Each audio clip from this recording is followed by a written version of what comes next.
अस्सलाम वालेकुम स्टूडेंट्स। तो हम लोग बात कर रहे थे कि किस तरीके से हम अपने पेपर को प्रेजेंट करेंगे। उसके लिए कल की वीडियो में पार्ट 1 के अंदर हम लोगों ने ये देखा कि हमें कौन कौन सी स्टेशनरी चाहिए और उसको किस किस तरीके से हम इस्तेमाल करेंगे। उसके बाद हमने कल जो है वो दो तरह के सवालों के जवाब देखे कि उनको पेपर के ऊपर किस तरह से उतारा जाएगा। उसमें एक था कि डेफिनेशन वाला सवाल किस तरीके से पेपर पर उतारा जाए और उसमें कितना कंटेंट जो है वो लिखा जाए। दूसरा सवाल था कि किस तरीके से डिफरेंशिएशन वाले क्वेश्चंस को अटेम्प्ट किया जाए और किस तरीके से उसको पेपर पर लिखा जाए। आज जो है वो हम नेक्स्ट जो है वो बात करेंगे कि किस तरीके से ऐसे सवाल को अटेम्प्ट किया जाए जिनके अंदर डायग्राम्स आए। अब यहाँ पर एक बहुत इंपॉर्टेंट सवाल है जो बच्चे हमेशा अपने टीचर से करते हैं कि सर 2 नंबर का क्वेश्चन है, क्या उसके अंदर भी डायग्राम्स बनानी चाहिए। तो बेटा, अगर आप एक अच्छे स्टूडेंट हैं और आप चाहते हैं कि आप टॉप ऑफ द लिस्ट जाएं, हाई रैंक्स अचीव करें, तो ये जरूरी है बेटा कि आपने उसके साथ डायग्राम लाजमी बनानी है ताकि आप अच्छे मार्क्स स्कोर कर सकें। तो अब देखते हैं कि हमने डायग्राम वाले क्वेश्चंस को अटेम्प्ट किस तरीके से करना है। हमारा सवाल है how to attempt the questions can have diagrams. जिन सवालों के अंदर डायग्राम्स आती हैं उन सवालों को हमने किस तरीके से जो है वो अटेम्प्ट करना है। अब एग्जांपल है हमारे पास, यहाँ पर कुछ एग्जांपल्स मैंने ली हैं। उनमें एक एग्जांपल है डिफाइन मेटाफेज प्लेट, जो कि 5th चैप्टर के अंदर माइटोसिस का ये सवाल है कि मेटाफेज प्लेट क्या चीज है। अब इसके लिए हम जो मेन हेडिंग लेंगे वो है मेटाफेज प्लेट, जो कि हम जानते हैं लिखी जाएगी 605 मार्कर के साथ, सेंट्रलाइज्ड एंड कैपिटलाइज्ड और अंडरलाइनिंग के साथ। उसके बाद उसकी हम क्योंकि डेफिनेशन लिखने लगे हैं तो यहाँ पर हमारे पास सब हेडिंग आएगी डेफिनेशन, जो कि लिखी जाएगी 604 मार्कर के साथ और जो कि मार्जिन लाइन के साथ लिखी जाएगी। उसके बाद अब हम डिफाइन करने लगे हैं, तो जैसे हम पहले भी जानते हैं कि हमने अपनी डेफिनेशन को इन्वर्टेड कॉमास के अंदर लिखना है। The pair of homologous chromosomes align along the equatorial plane from the metaphase plate. तो इक्वेटोरियल प्लेट में जब क्रोमोसोम्स होमोलोगस क्रोमोसोम अलाइन हो जाते हैं वो इक्वेटोरियल प्लेट बना देते हैं। अब इसके अंदर यहाँ पर होमोलोगस क्रोमोसोम और इक्वेटोरियल प्लेन जो है ये कीवर्ड्स हैं जिनको हम लिखेंगे राउंड टिप मार्कर के साथ।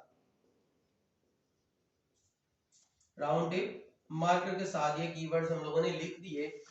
अब हमारी बात थी कि हमने डायग्राम को किस तरीके से प्रेजेंट करना है। तो यहाँ पर ये जो आंसर है बेटा, ये बगैर डायग्राम के कंप्लीट नहीं हो सकता। अगर आप सिर्फ ये डेफिनेशन लिख दें तो आप समझेंगे कि आपको पूरा इसके मार्क्स मिल जाएंगे, ये नामुमकिन है। अब आपने इसकी डायग्राम को ड्रॉ करना है, उसके लिए डायग्राम की आप सब हेडिंग लिखेंगे और उसके बाद आप डायग्राम ड्रॉ करेंगे। अब आपकी बुक के अकॉर्डिंग आपकी डायग्राम के अंदर जो लेबलिंग है उसमें सिर्फ लिखा गया हुआ है मेटाफेज प्लेट फॉर्मेशन। अब आपकी बुक के ऊपर इससे ज्यादा लेबलिंग नहीं की गई हुई, इसका मतलब हरगिज ये नहीं है कि आपने इसको लेबल नहीं करना।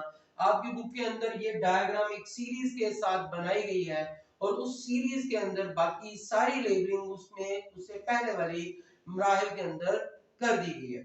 अब आपने इसको प्रॉपर्ली लेबल करना है या जो लेबलिंग है वो प्रॉपर्ली करनी है जो कि उनमें सीरीज में पहले जो है वो कर दी गई है। अब यहाँ पर आपकी बुक में ये लेबलिंग जो है वो पहले मराहिल में की गई हुई है, आप देख सकते हैं में लिखा हुआ है नॉन काइनेटोकोर स्पिंडल फाइबर्स, दूसरे ये हमारे पास है काइनेटोकोर स्पिंडल फाइबर, ये है सेंट्रियोल्स और ये है होमोलोगस क्रोमोसोम। अब यहाँ पर बच्चे जो है वो लेड पेंसिल का इस्तेमाल करते हैं डायग्राम को बनाने के लिए। जैसे कि हम पहले भी देख चुके हैं कि लेड पेंसिल बोर्ड के अंदर बिल्कुल भी अलाउड नहीं है। ये काम नहीं करना कि आप पहले शेडिंग करें और उसके बाद जो है वो आप डायग्राम को बनाने की कोशिश करें उसके ऊपर, तो ये काम नहीं करना। आपने प्रैक्टिस अपनी बनानी है कि आप डायरेक्टली डायग्राम जो है वो पेन के साथ ही ड्रॉ करें। आपके जो डायग्राम है वो पेन और मार्कर का कॉम्बिनेशन होना चाहिए और वो चीज जो आप हाईलाइट करना चाह रहे हैं वो आप अपनी डायग्राम के साथ ड्रॉ करेंगे। जैसा कि आप यहाँ पर देख सकते हैं, फोकस कर सकते हैं कि ये पूरी की पूरी डायग्राम जो है वो पेन के साथ बनाई गई है, ये लेबलिंग भी पेन के साथ है। इसके अंदर ये वाला जो एरिया जो कि हम होमोलोगस क्रोमोसोम को अलाइन दिखा रहे हैं, इक्वेटर के अंदर दिखा रहे हैं, इनको हमने यहाँ पर मार्कर के साथ ड्रॉ किया हुआ है, which means this is the highlighted area जो हम बताना चाह रहे हैं, जो कि हमारी क्वेश्चन की एक्चुअल डेफिनेशन है कि मेटाफेज प्लेट क्या चीज है। इसी तरह से हम चलते हैं अपनी दूसरी एग्जांपल की तरफ जो कि थी define crossing over. What is crossing over? अब इसी तरह से क्रॉसिंग ओवर हमारी मेन हेडिंग जो 605 के साथ लिखी जाएगी डेफिनेशन, क्योंकि हम यहाँ पे डिफाइन कर रहे हैं, तो उसके बाद डेफिनेशन इन्वर्टेड कॉमास में लिखी जाएगी the non sister chromatids of homologous chromosomes exchange there segments, the phenomena is called crossing over. अब यहाँ पर सेगमेंट्स तक हमने जब लिखा तो यहाँ पर हमारी एक स्टेटमेंट कंप्लीट होती है, तो यहाँ पर हम कॉमास का इस्तेमाल कर रहे हैं। जो एक अच्छा स्टूडेंट होता है उसको पता है कि उसने इन चीजों का भी इस्तेमाल प्रॉपरली करना है। उसके बाद ये डायग्राम डेफिनेशन आपकी कंप्लीट हुई, तो आप डायग्राम की तरफ चले। अब डायग्राम की तरफ आप जब चले तो आप देख सकते हैं कि यहाँ पर सबसे पहले हमने होमोलोगस क्रोमोसोम जो है उनको नॉमिनेट किया है। इसके अंदर हम कोई भी चीज नॉमिनेट नहीं कर रहे, तो इसलिए यहाँ पर हमने मार्कर का इस्तेमाल नहीं किया। अब इसके अंदर हमने दो चीजों को जो है वो मेंशन करना है, एक तो सिस्टर क्रोमेटिड्स को मेंशन करना है और साथ में नॉन सिस्टर क्रोमेटिड्स को मेंशन करना है। उसके बाद अब यहाँ पर हम जो है वो बताएंगे कि किस तरह से एक्सचेंज ऑफ सेगमेंट्स हो रहा है। उसके बाद यहाँ पर आप देख सकते हैं कि मार्कर और पेन के कॉम्बिनेशन ने ये चीज नॉमिनेट कर दी है कि कहां पर मटेरियल्स का एक्सचेंज हुआ है, कहां पे सेगमेंट्स का एक्सचेंज हुआ है। उसके बाद आप थर्ड जो है वो एग्जांपल की तरफ चलते हैं, जो कि फर्स्ट चैप्टर से ली गई है, यूनिसेलुलर ऑर्गेनाइजेशन। अब यूनिसेलुलर ऑर्गेनाइजेशन की डेफिनेशन के अंदर जो दो पॉइंट्स बहुत इंपॉर्टेंट है, जो कि अक्सर स्टूडेंट्स लिखने में मिस्टेक करते हैं, छोड़ देते हैं। In unicellular organisation only one cell make the life of organism, all life activities are carried out by the only cell. उसके बाद हम एग्जांपल की तरफ चलते हैं। एग्जांपल में अमीबा, पैरामीशियम, यूग्लिना, हमारे पास 3 एग्जांपल्स हैं। उसके बाद हम नेक्स्ट जो है वो सब हेडिंग देते हैं डायग्राम की, और उसके साथ जो है वो डायग्राम को ड्रॉ करते हैं। अब यहाँ पर बुक के अंदर कोई लेबलिंग नहीं है और इसकी कोई सीरीज भी नहीं है।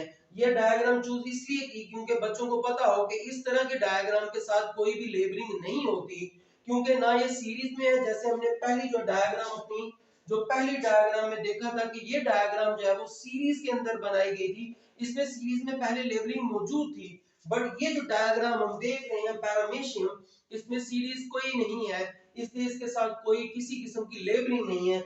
बस आपने इसको जो है वो अच्छे तरीके से प्रेजेंट करना है कि ये डायग्राम अच्छी लगे। इसके बाद आप देख सकते हैं बेटा कि इन 3 डायग्राम्स को, ये वाली डायग्राम, इस डायग्राम को और इस डायग्राम को, इन तीनों डायग्राम्स को बनाने के बाद मैंने एक बॉक्स इनके ऊपर जो है वो बनाया हुआ है।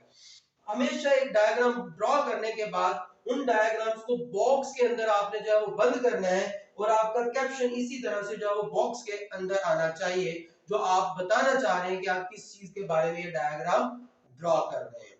तो this was all about this diagrammatical questions, के लिए सवाल जो है वो बच्चों का होता है कि सर शॉर्ट क्वेश्चन के अंदर भी डायग्राम।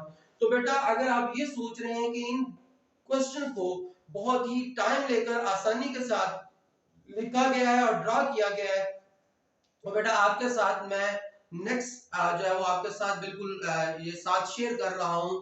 आपको जो है वो पिक्चर्स उन बच्चों की जो इसको क्लास के अंदर, क्लास टेस्ट के अंदर सॉल्व करते हैं और इन सब चीजों को बिल्कुल भरपूर तरीके से, भरपूर अंदाज के साथ जो है वो अडॉप्ट करते हैं और इन चीजों को अपने पेपर के ऊपर ड्रॉ करते हैं।